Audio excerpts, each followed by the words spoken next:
Gary, you're standing in my bedroom pointing at a broken window, telling me a drifter took the one thing in this house that can't be replaced. You've even got the local PD on the line, playing the part of the devastated son-in-law. But here's the thing about 30 years in the fraud squad. We don't look at the broken glass, we look at the shards. And the shards are all on the outside of the house, Gary, which means the window was broken from the inside. You didn't just steal my wife's memory, you left a signature on the crime scene, and I'm about to turn this burglary into a masterclass in Grand Larceny. Welcome back to Payback Logs. Grab your snacks, get comfortable, and remember, the people in these stories had every chance to behave themselves. They just chose wrong. Drop a comment and be sure to subscribe. You're gonna love it here. I am Silas Thorne. For 3 decades, I was a lead detective for the Major Frauds Unit. I've spent my life in windowless rooms breaking down the alibis of men who thought they were smarter than the paper trail they left behind. I've interviewed Ponzi schemers, art thieves, and corporate embezzlers. In my world, there are no accidents. There are only unaccounted for variables. When I retired, I thought I'd traded the interrogation room for a fishing boat. I wanted to spend my Sundays thinking about trout, not chain of custody. But then my daughter Jenny married Gary. Gary is a Fintech Consultant, at least that's what his LinkedIn says. To me, Gary is a classic gambler. He has the shifty-eyed twitch of a man who is always calculating the spread on a game he can't afford to lose. He wears a Rolex he can't explain and talks about crypto mining like it's a religious experience. I had been away for 48 hours at Lake Tahoe. When I pulled into my driveway on Sunday evening, I saw Gary's black SUV parked at the curb. He was standing on my porch, frantic, waving his arms. "Silas, thank God you're back," he shouted, rushing down the steps. "I came over to check the mail, and the back door was ajar. I went inside, and it's bad, Silas. Someone hit the master bedroom." I didn't run. I didn't panic. I felt the old detective's chill settle over my shoulders. I walked into the house, my eyes scanning the floor. The master bedroom looked like a tornado had hit it. Drawers were pulled out, clothes were strewn across the carpet, and a bedside lamp was overturned. In the center of the room, on my late wife Martha's vanity, was the empty space where her Rosewood jewelry box had sat for 40 years. "I already called 911, Gary said, hovering behind me. "The dispatcher said a unit is 5 minutes out. I looked around. It looks like they took the jewelry box and maybe some electronics. I saw a guy in a gray hoodie hanging around the park earlier, probably some local tweaker looking for a quick score." I didn't look at the vanity. I looked at the window. The glass was shattered, a jagged hole near the lock. Gary was right. It looked like a classic smash and grab. But then I looked at the floor inside the room. There were no glass fragments on the carpet. I walked outside to the flower bed beneath the window. The mulch was covered in sharp silver shards. Rule number 1 of forensics: glass follows the force. If a thief breaks in from the outside, the glass ends up on the bedroom floor. If the glass is in the garden, the thief was standing in the bedroom. I looked at Gary. He was checking his phone, his thumbs flying across the screen. I noticed a small, fresh scratch on his right forearm, the kind you get when you reach through a jagged hole in a window pane. "It's a real shame, Silas," Gary said, shaking his head. "That engagement ring, what was that worth? 50 grand? I told Jenny we should have had you put that in a safety deposit box months ago. You're getting a bit relaxed with security in your old age."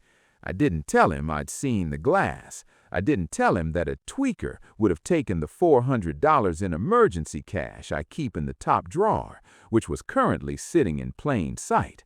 I didn't tell him that the Nike tread mark in my petunias matched the limited edition sneakers he was currently wearing. "You're right, Gary," I said, my voice as smooth as a polished badge. "I've been far too relaxed, but don't worry, I'm sure the police will find a lead. In fact, I think the suspect is closer than we think." "Exactly," Gary said, missing the iron in my voice. "I'll stay here and help you talk to the officers. We're family, Silas. I've got your back." I walked into my study and closed the door. I didn't cry for the jewelry. I didn't mourn the ring. I opened my bottom desk drawer and pulled out a small black UV flashlight and a kit I hadn't opened in 5 years. "Type justice in the comments," I whispered to the empty room, because Gary just committed the ultimate sin. He tried to run a con on a man who literally wrote the manual on how to catch him. The local patrol officers, Miller and Higgins, were young. They did their jobs. They took photos of the window, bagged a few stray shards from the flower bed, and filled out the standard property theft forms. Gary was a whirlwind of helpfulness, pointing out the suspicious gray hoodie he'd allegedly seen, and even offering the officers coffee. "It's a tough break, Mr. Thorne," Officer Miller said, closing his notebook. "No cameras on this side of the street, and with the window broken like that, it's a clean entry. We'll run the serial numbers on the jewelry if you have them, but usually this stuff is melted down or out of state in 48 hours. "I understand, officer," I said, my voice steady. "I have the appraisals in my study. I'll email them over." Gary walked them to the door, his shoulders slumped in a performative display of family grief. As soon as the patrol car pulled away, he turned to me. "Silas, look, maybe you should come stay with us for a few days," Gary said, his eyes darting toward the master bedroom. "This house, it's compromised. You're 69. You shouldn't be here alone with a target on your back. Jenny and I were talking. Maybe it's time to look at that assisted living place near the wharf. It's gated, secure." "I'll think about it, Gary," I said. "Why don't you head home? Tell Jenny I'm fine. I just need to clean up the glass." "You sure? I can stay and—" "Go home, Gary. You've done enough." I watched his SUV pull out of the driveway. I didn't start with the glass. I started with the trash can in the kitchen. Gary is a clean freak when he's nervous. He has a habit of crumpling up receipts or scraps of paper and tossing them away to clear the deck. I put on a pair of latex gloves and emptied the bin onto a plastic sheet. Hidden beneath a coffee filter and some eggshells, I found a small rectangular scrap of blue thermal paper. It was a fragment of a pawn ticket stub. It didn't have the full address, but it had a timestamp, Saturday, 2:14 p.m., and a loan amount, $5,200. I checked my home security log for Saturday. Gary had stopped by at 1:45 p.m. to check the pipes while I was at the lake. He was in and out in 15 minutes. I walked back into the bedroom. I didn't look at what was gone. I looked at what was left. I pulled out a high-intensity blue light, a tool for detecting biological traces. Gary had ransacked the room, but he'd done it like an actor, not a thief. He'd flipped the mattress, but he hadn't checked the false bottom in the closet, a spot any professional would hit first. Then I saw it. On the edge of the nightstand, under the blue light, was a faint, oily smudge. Rule number 2 of a crime scene: stress makes you sweat, and sweat carries lipids. I used a lifting tape to pull the print. It wasn't a full thumb, it was a partial index finger. I walked to my basement, my private lab. I have a high-resolution scanner linked to a local database of known prints from my time on the force. I didn't need a national AFIS hit. I just needed a match for the man who just sat at my kitchen table. I scanned the lift and compared it to a glass Gary had touched an hour ago. Match, 98.4%. "You are an amateur, Gary," I whispered, watching the two prints overlap on my monitor. "A professional thief doesn't leave a pawn stub in the kitchen bin, and a professional thief doesn't break a window from the inside." I opened my laptop and logged into the pawn shop ledger, Leads, a system I still had access to as a consultant emeritus. I filtered for Saturday at 2:14 p.m. A hit popped up. Blue Moon Collateral and Loan. Item, a Rosewood jewelry box with contents. Customer, G. Vance. ID verified. Gary hadn't even used a fake name. He was so arrogant or so desperate to pay his bookie that he thought I was too senile to ever look past the broken glass. I murmured the open loop, now a digital paper trail. Because in the fraud squad, we don't catch you because you're a criminal. We catch you because you're lazy. Monday morning, I didn't dress like a retiree. I didn't put on my fishing vest or my world's best grandpa cap. I put on a charcoal windbreaker, a pair of aviators, and the leather holster that still felt like a second skin, though it held a heavy ring of keys instead of a service Glock. I drove down to the industrial district, where the storefronts have bars on the windows and the air smells like exhaust and desperation. Blue Moon Collateral and Loan was a hole in the wall with a flickering neon sign and a clerk who looked like he'd seen every sad story in the city twice. I walked in. I didn't show a badge. I showed a consultant's professionalism. "Can I help you, Pops?" the clerk asked, not looking up from a sports betting sheet on the counter. "I'm looking for a Rosewood box," I said, my voice dropping into that low, rhythmic interrogation hum. Late 18th century style, velvet lining. It was pawned here on Saturday at 2:14 p.m. by a man named Gary Vance. The clerk froze. He looked up, squinting through the bulletproof glass. "We don't give out customer info, man. Privacy policy." I leaned in, resting my hands on the ledge. I didn't raise my voice. "The privacy policy of this shop is currently being reviewed by the Major Frauds Unit, Leo. I know you're running a fast cash operation for local bookies. I know you don't report high-value jewelry over $5,000 to the leads database within the mandatory 24 hours. That's a Class C felony, Leo. Or you can show me the box and we can talk about a professional courtesy." Leo's face went pale. He recognized the tone. It's the tone of a man who knows exactly which drawer the off-the-books ledger is kept in. "Look, I didn't know it was hot," Leo whispered, reaching under the counter. He pulled out the Rosewood box. Seeing it there, sitting on a grimy pawn counter next to a used circular saw, felt like a physical punch to the gut. This was Martha's life. This was the ring I'd saved for 3 years to buy her. This was the locket she wore when Jenny was born. "Gary told me it was an inheritance. He needed $5,000 yesterday. He said his old man wanted him to have the cash for a crypto move. He took the money and went straight to the back of the shop." "The back of the shop?" I asked. "Yeah, my brother runs a private sports book out of the office. Gary owed the Sharks 7 large from the Super Bowl. He paid 5 on the principal and begged for another week on the interest." Rule number 3 of the fraud squad. A gambler doesn't just steal to pay a debt. He steals to stay in the game. Gary hadn't just misplaced the jewelry. He had used my wife's soul as a down payment for his next bad bet. He was buying time, and he was using my house as the collateral for his next all-in move.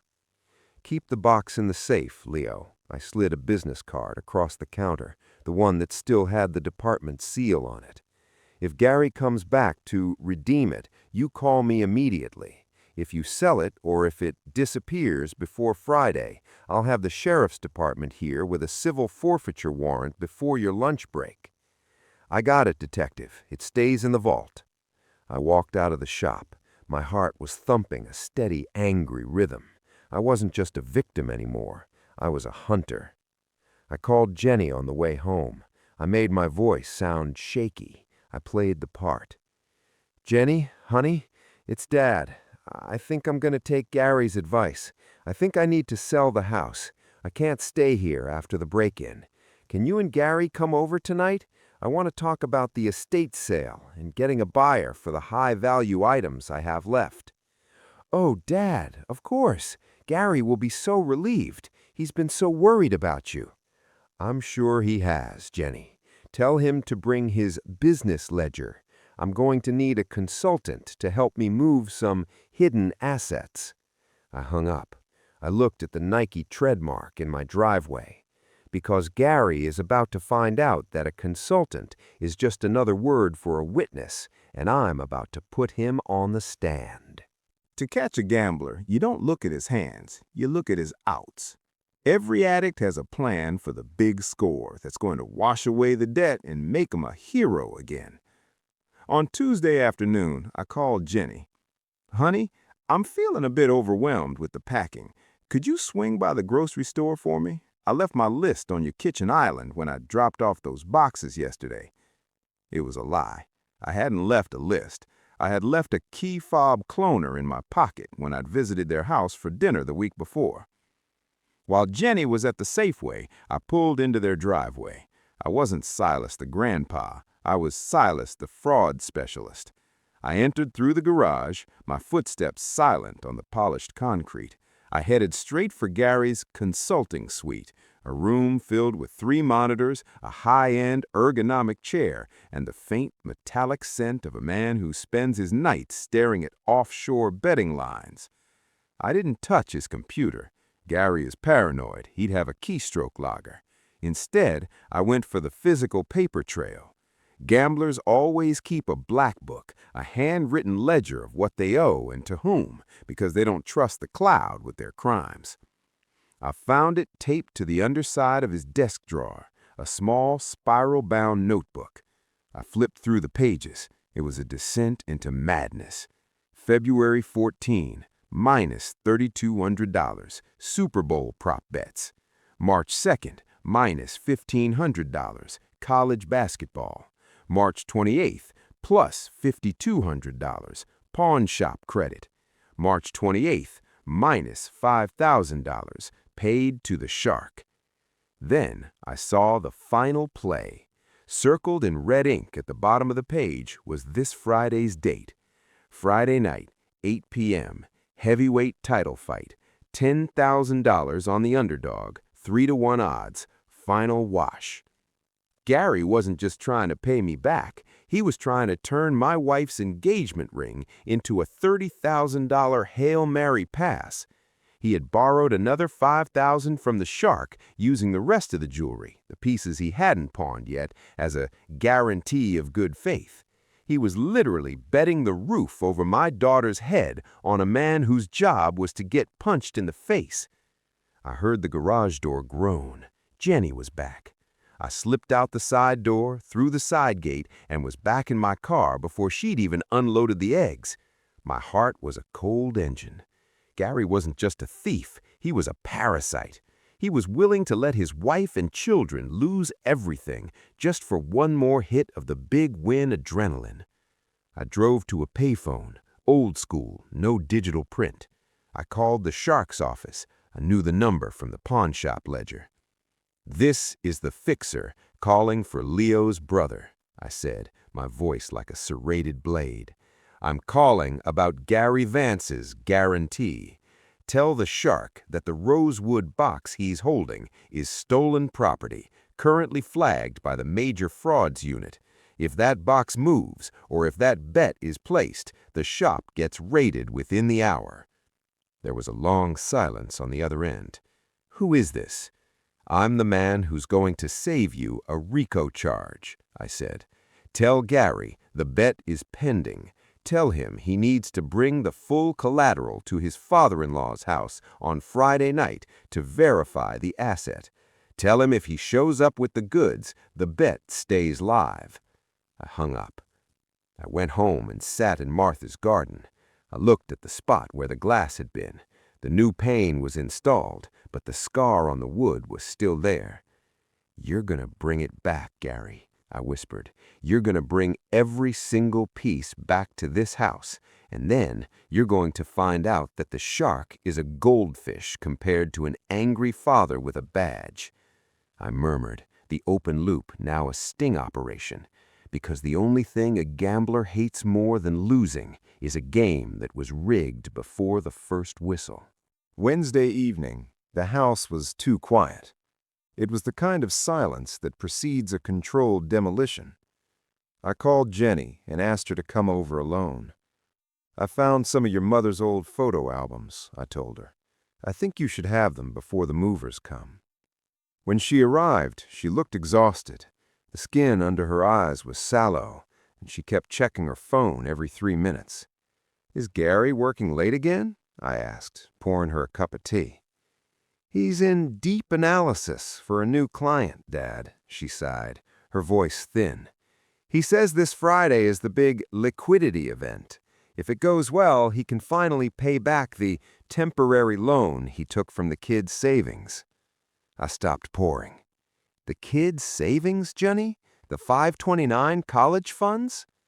Jenny bit her lip, her eyes filling with tears. "He said it was an investment opportunity he couldn't pass up.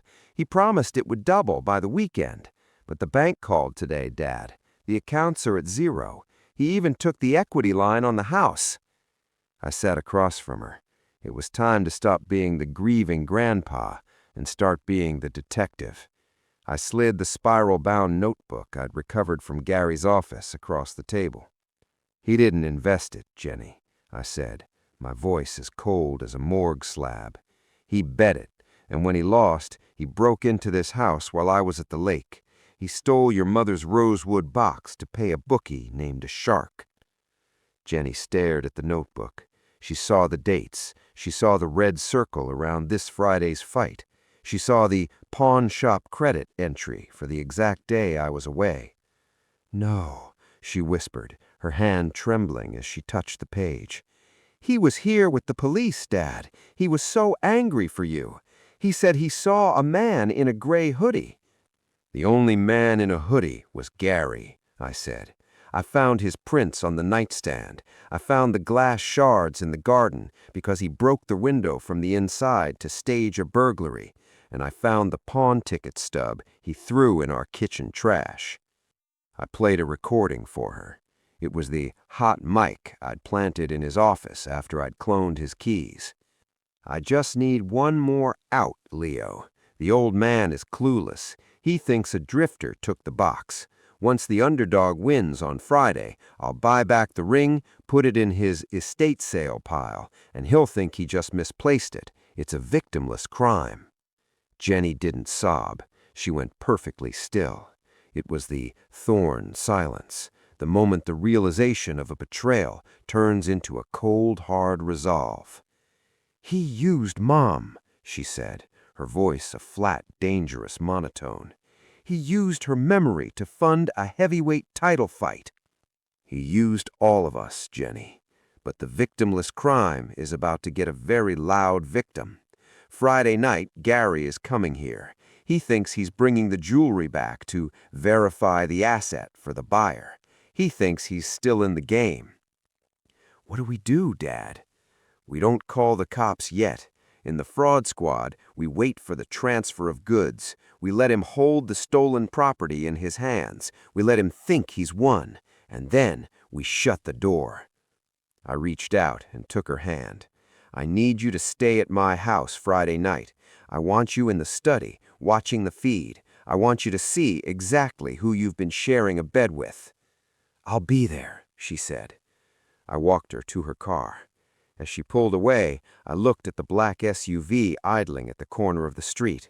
It was the Shark's men. They were making sure the collateral didn't vanish before the fight.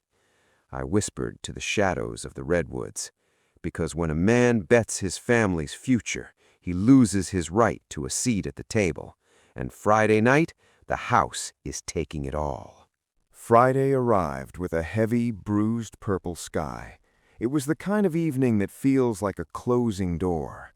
I spent the afternoon in the basement, not as a grandfather, but as the lead detective of a sting operation. I had two of my former protégés from the precinct, Miller and Higgins, the same boys who took the initial burglary report, parked 3 houses down in an unmarked van. "We're on the private frequency, Silas." Miller's voice crackled through my earpiece. "We've got the Sharks' black SUV in sight. They just dropped Gary off at the corner. He's carrying a heavy bag. Looks like he's bringing the collateral home." "Copy that," I said, my voice a calm, rhythmic pulse. "Wait for my signal. I want the transfer of goods on camera. No one moves until the box is on the table." I went upstairs to the study. Jenny was there, sitting in the shadows, her eyes fixed on the 4-paneled monitor that showed every angle of the house. She looked like she'd aged 10 years in a week. "He's here, Dad," she whispered. I looked at the screen.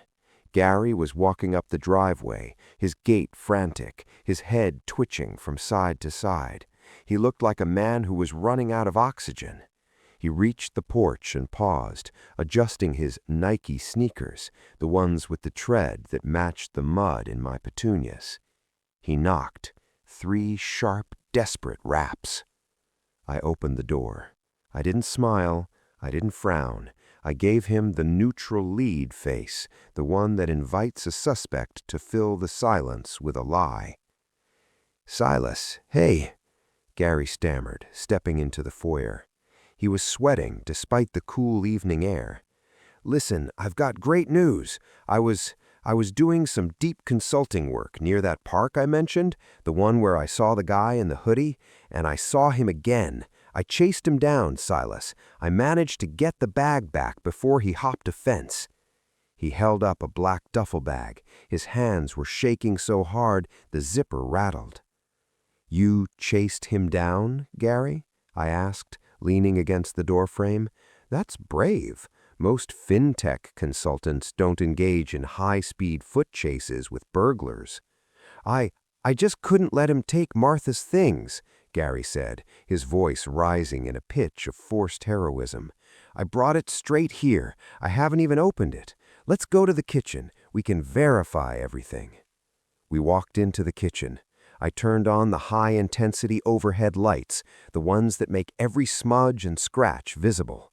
Gary set the duffel bag on the island and pulled out the Rosewood jewelry box. He set it down with a thud. "There it is. Go ahead, Silas. Check it. I think it's all there." I didn't open the box. I looked at Gary's forearm. The scratch from the inside-out window break was still red and angry. Then I looked at the box itself.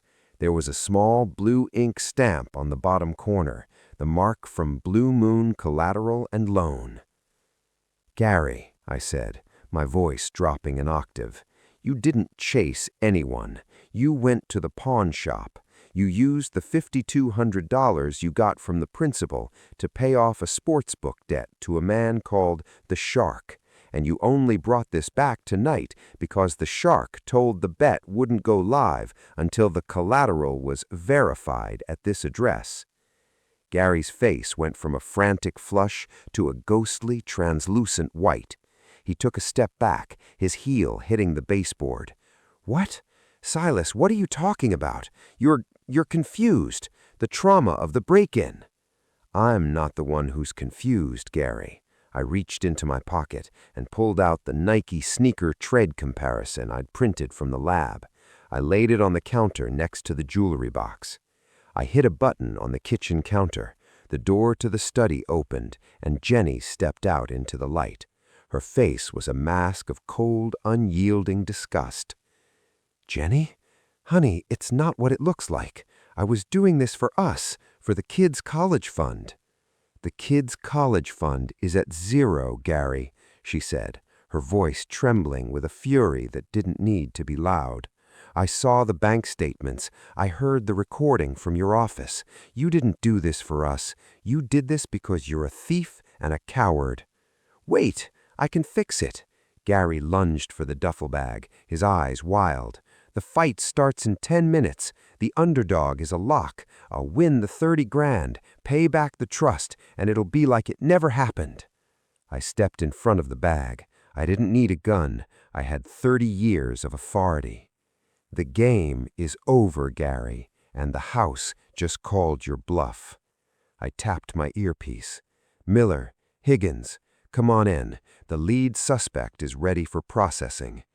The back door burst open. The young officers Gary had helped on Sunday were there, handcuffs out, their faces set in the same grim professionality I'd taught them. "Gary Vance," Miller said, grabbing Gary's arm, "you're under arrest for grand larceny, filing a false police report, and financial fraud." I whispered as the cuffs clicked shut. "Because in my house, we don't bet on the underdog. We bet on the truth, and the truth always wins the heavyweight title." The kitchen was no longer a room for meals. It was an interrogation suite with better lighting. Gary was slumped against the counter, the stainless steel handcuffs glinting under the LED pendants. He looked at the clock on the stove. 8:05 p.m. The heavyweight title fight had just started. "Silas, please," Gary wheezed, his eyes darting to the duffel bag I was now holding.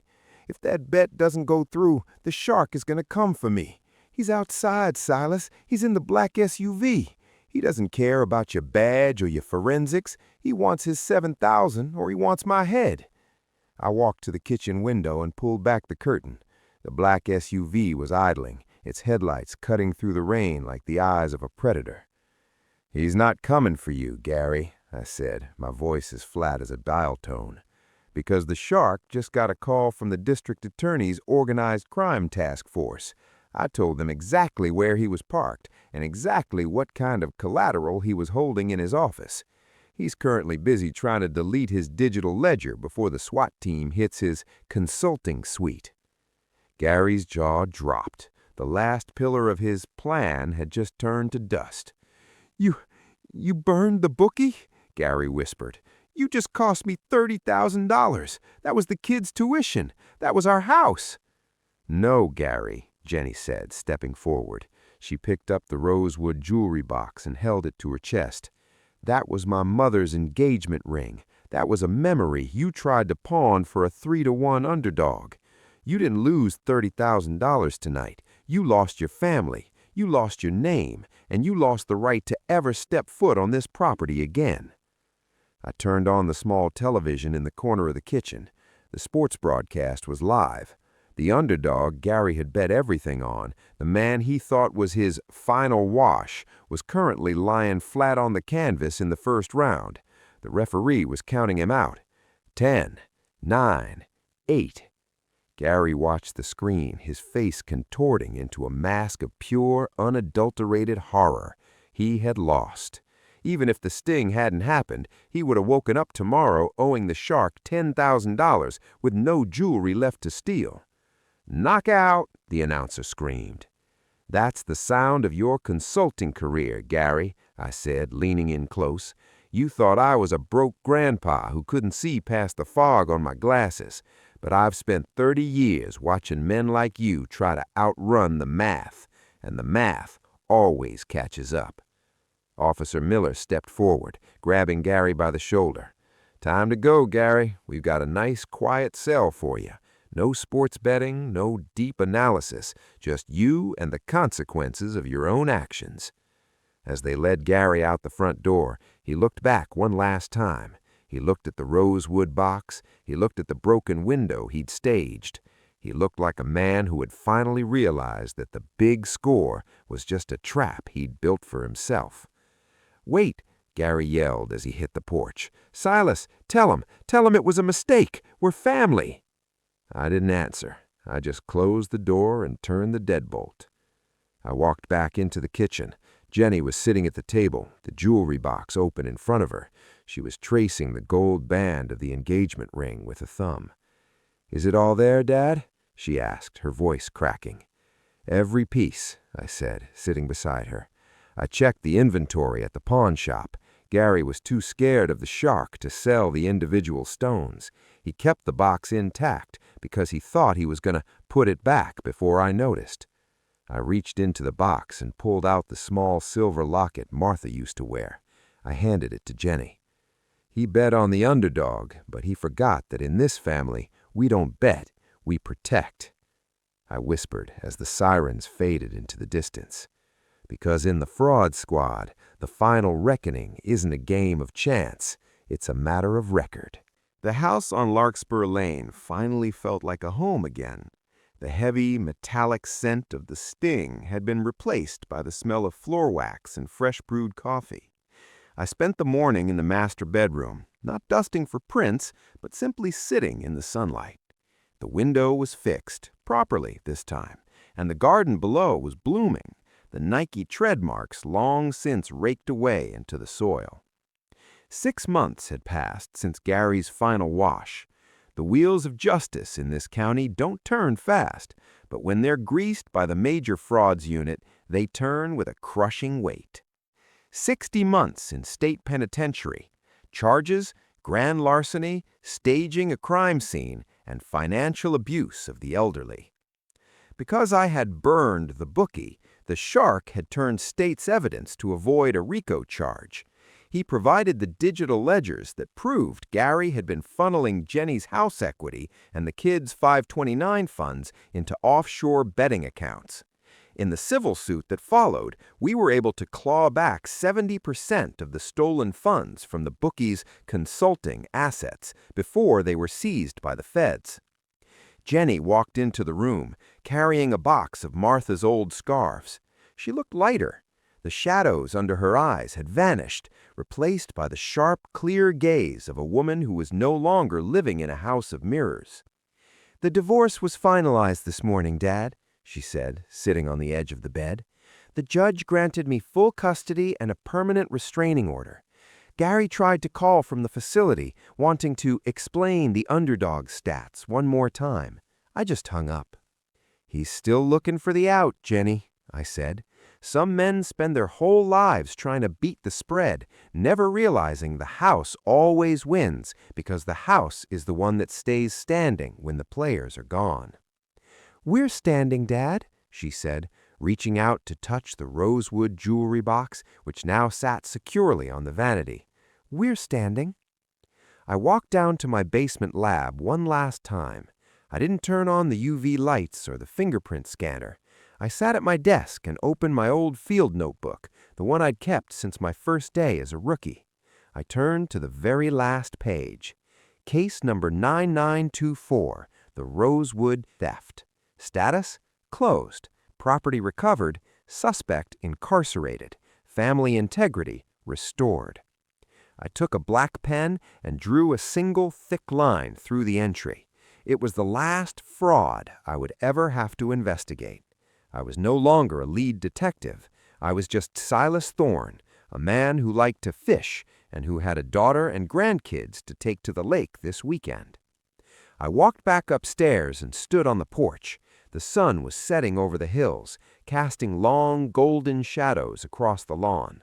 I looked at the spot where Gary had stood, trying to sell me a story about a man in a gray hoodie. "You should have looked at the glass, Gary," I whispered to the wind. "You should have always looked at the glass." I turned off the porch light and stepped inside, the click of the lock sounding like the final gavel of a long and storied career. "Type justice in the comments," I murmured, the open loop finally perfectly sealed. Because in the Thorne family, we don't just solve cases, we finish them. If you like this story, join our community by hitting that like button and subscribing for more real, raw, and family-centered stories. And as always, thank you for being a part of this sphere.